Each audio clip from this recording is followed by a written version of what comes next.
नमस्कार विद्यार्थी मित्र हो. नवनाथ खेत्री या यूट्यूब चॅनलवरती तुमचं सर्वांचं स्वागत आहे. आज आपण ह्या व्हिडिओमध्ये बघणार आहोत बीड जिल्हा पोलीस पाटील भरती 2026 मुलाखत तयारी कशी करावी.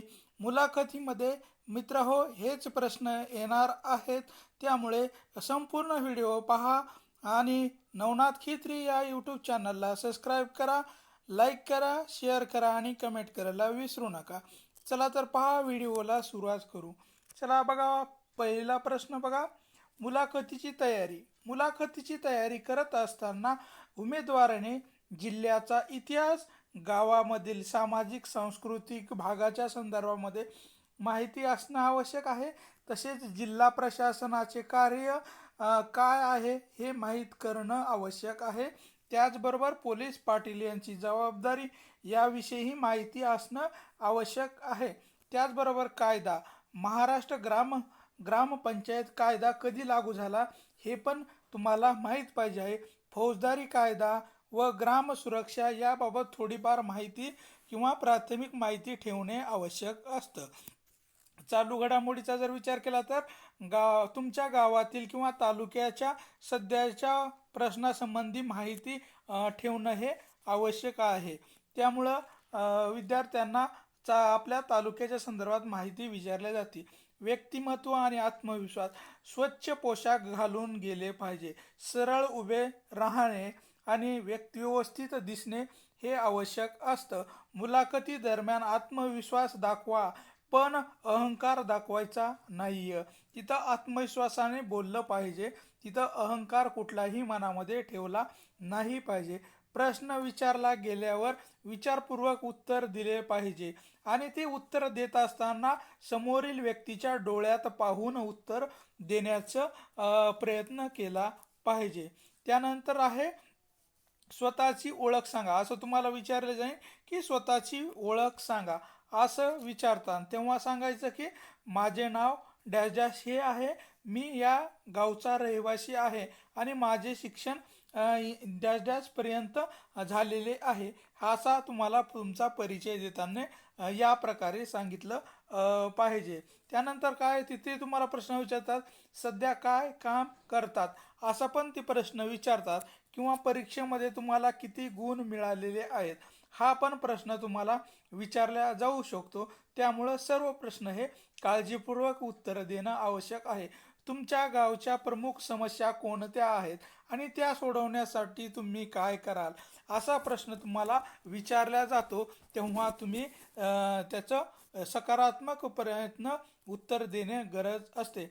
गावातील कायदा व सुव्यवस्था राखण्यासाठी तुमची भूमिका काय असेल हे पण प्रश्न तुम्हाला विचारला जाईल. तेव्हा तुम्ही काळजीपूर्वक त्याचं उत्तर दिलं पाहिजे. पोलीस पाटलाचे अधिकार आणि कर्तव्य या संदर्भामध्येही तुम्हाला काही प्रश्न विचारले जाऊ शकतात. त्यामुळे हे पण आपण एकदा जाताना बघून जा. त्यानंतर आहे तुम्ही पोलीस पाटील झाला तर तुमचे कर्तव्य कोणते आहेत हे तुम्हाला माहीत पाहिजे. जर तुम्ही पोलीस पाटील झाला तर तुमचे काय काम आहे किंवा तुमचं काय कर्तव्य आहे हे तुम्हाला माहीत असणं आवश्यक आहे. हे प्रश्न मुलाखतीमध्ये विचारले जातातच. पोलीस पाटलाचे पद कोणत्या कलमानुसार तयार करण्यात आलेलं आहे हे पण तुम्हाला विचारलं जाऊ शकतं. तर कलम 3 या अंतर्गत हे पद तयार करण्यात आलेलं आहे.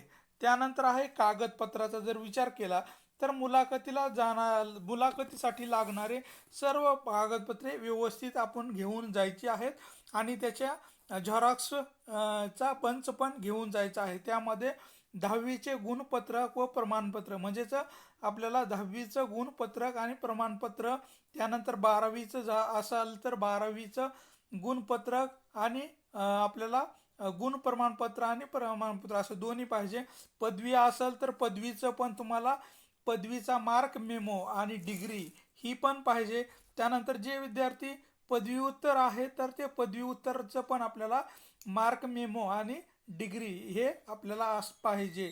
त्यानंतर आहे तहसील कार्यालयाचं कडील रहिवासी प्रमाणपत्र किंवा डोमासाईल तुमच्याकडं असणं आवश्यक आहे. त्याचबरोबर आधार कार्ड किंवा ओळखपत्र तुमच्यासोबत असणं आवश्यक आहे. त्यानंतर आहे चारित्र्याचं प्रमाणपत्र, आपण त्याला कॅरेक्टर प्रमाणपत्र असं म्हणतो. तेही तुम्ही स्वतः सोबत घेऊन जायचं आहे. त्याचबरोबर शारीरिकदृष्ट्या सक्षम असल्याचं प्रमाणपत्रही तुम्हाला घेऊन जायचं आहे. त्याचबरोबर लहान कुटुंबाचं प्रमाणपत्र, जातीचं प्रमाणपत्र, नॉन क्रिमिलेअरचं प्रमाणपत्र, पदवीचं प्रमाणपत्र किंवा पदव्युत्तर प्रमाणपत्र किंवा MSc असेल तर MSc प्रमाणपत्र किंवा टायपिंग असेल तर टायपिंगचं प्रमाणपत्र किंवा क्रीडा संस्कृती आणि इतर क्षेत्रामध्ये तुम्ही उल्लेखनीय कामगिरी केलेली असेल तर त्याचे प्रमाणपत्रही तुम्हाला सोबत घेऊन जायचं आहे. कारण की काही ठिकाणी अशा वेगवेगळ्या प्रमाणपत्रासाठी वेगवेगळे मार्क तिथं दिल्या जातात. त्यामुळं आपल्याकडे जेवढे कागद असतील, प्रमाणपत्र असतील तेवढे सगळे आपल्याला सोबत घेऊन जायचं आहे. त्यानंतर आहे वर्तन आणि भाषा कशी असली पाहिजे, तर तुमची भाषा ही नम्र आणि आदरपूर्वक तुम्ही बोलायचं आहे. स्थानिक भाषेचा वापर करा. जास्त शुद्ध बोलण्याचा प्रयत्न करू नका. तुम्हाला जसं बोलतात तुम्ही रेग्युलरमध्ये त्याच पद्धतीने त्या अधिकाऱ्यांसमोर बोला. जर ती अधिक परिणामक ठरत असते. तुमची भाषा स्पष्ट, नेमकी आणि मुद्देसूद असं मुद्दे मांडले पाहिजे. एखादं उत्तर आहे सांगा, तुम्हाला विचारला प्रश्न तर त्याचं स्पष्ट शब्दामध्ये किंवा थोडक्यात आपल्याला त्या प्रश्नाचं उत्तर सांगायचं आहे. जास्त पन्हाळपणा जास्त लावायचा नाही. त्यानंतर आहे मुलाखतीपूर्वी पुरेशी झोप घ्या आणि ज्या दिवशी मुलाखत आहे त्या दिवशी मुलाखतीच्या वेळेच्या अगोदर तुम्ही तिथे लवकर गेलं पाहिजे. त्यामुळं धावपळ होणार नाही आहे आणि सकारात्मक दृष्टिकोन ठेवूनच आपल्याला ही मुलाखत द्यायची आहे. त्यानंतर आहे मुलाखती दरम्यान खोटी माहिती देऊ नका. मुलाखत चालू असताना काही तुम्हाला प्रश्न जर येत नसतील तर तुम्ही त्यांना डायरेक्ट सांगा की मला हे प्रश्नाचं उत्तर माहीत नाही आहे, मी ते जाणून घेण्याचा प्रयत्न करेन. जर तुम्हाला उत्तर माहीत नसेल तर स्पष्टपणे सांगा की सध्या मला माहीत नाही पण मी शिकेन, गरज पडल्यास थोडा वेळ उत्तराला द्या. म्हणजे की त्यांना स्पष्ट सांगा, असं रेटण्याचा प्रयत्न करू नका. स्पष्ट त्यांना सांगा सध्या मला माहीत नाही, मी शिकण्याचा प्रयत्न करेन. तुमच्या जिल्ह्यातील माहितीची अद्ययावत ठेवा. तुमच्या जिल्ह्याच्या संदर्भामध्ये माहितीही आपल्याला अद्ययावत ठेवणं आवश्यक आहे. त्यानंतर तुम्हाला काही प्रश्न विचारू शकतात, त्यामध्ये काही प्रश्न मी देत आहे तेव्हा तुम्ही लक्षात ठेवून मुलाखतीच्या अगोदर बघा. तुमच्या जिल्ह्यामध्ये एकूण किती तालुके आहेत? तुमचा जिल्हा कोणत्या प्रशासकीय विभागामध्ये येतो? तुमच्या जिल्ह्यामधील प्रमुख नद्या कोणत्या आहेत? तुमच्या जिल्ह्यात कोणकोणत्या नद्याचा संगम आहे आणि कोठे होतो? तुमच्या जिल्ह्यातील नद्यावरील प्रमुख धरणं कोणते आहेत हेही तुम्हाला माहीत असणं आवश्यक आहे. त्याचबरोबर तुमच्या जिल्ह्याला किती जिल्ह्याच्या सीमा लागून आहेत हेही तुम्हाला माहीत असणं आवश्यक आहे. तुमच्या जिल्ह्यामध्ये अभयारण्य किंवा राष्ट्रीय उद्याने असतील तर त्याची माहितीही तुम्हाला असणं आवश्यक आहे. त्याचबरोबर तुमचा जिल्हा कोणत्या पिकासाठी प्रसिद्ध आहे, तर तुमचा जिल्हा कोणत्या पिकासाठी प्रसिद्ध आहे हेही तुम्हाला लक्षात ठेवणं आवश्यक आहे. तर तुमच्या जिल्ह्यामध्ये कोणत्या फळासाठी किंवा वृक्षासाठी प्रसिद्ध आहे ही माहिती तुम्हाला ठेवणं आवश्यक आहे. त्याचबरोबर तुमच्या जिल्ह्यातून कोणते प्रमुख राष्ट्रीय किंवा राज्यमार्ग जातात हेही तुम्हाला माहीत असणं आवश्यक आहे. त्याचबरोबर तुमच्या जिल्ह्यात किती सहकारी साखर कारखाने आहेत व कोणते आहेत हेही तुम्हाला माहीत असणं आवश्यक आहे. त्यानंतर आहे तुमच्या जिल्ह्याच्या भौगोलिक माहिती तुम्हाला असणं आवश्यक आहे.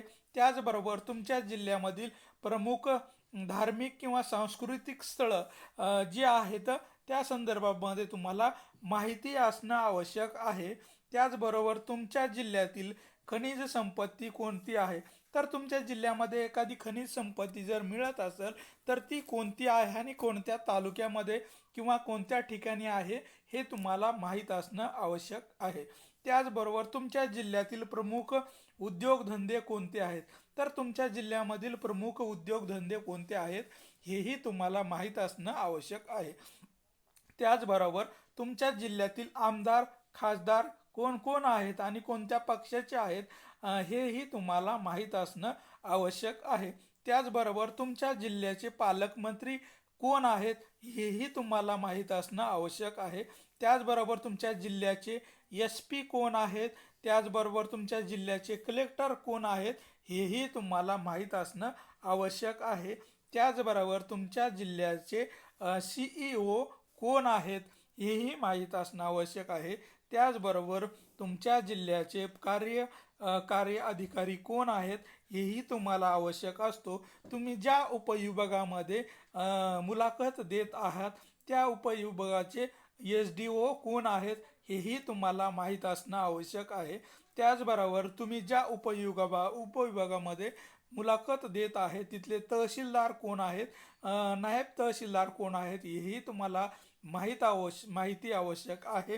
त्याचबरोबर तुम्ही ज्या तालुक्यामध्ये राहतात त्या तालुक्यामधील तुमचे PSI कोण आहेत किंवा PI कोण आहेत पोलीस स्टेशनचे हेही तुम्हाला माहीत असणं आवश्यक आहे मित्र हो.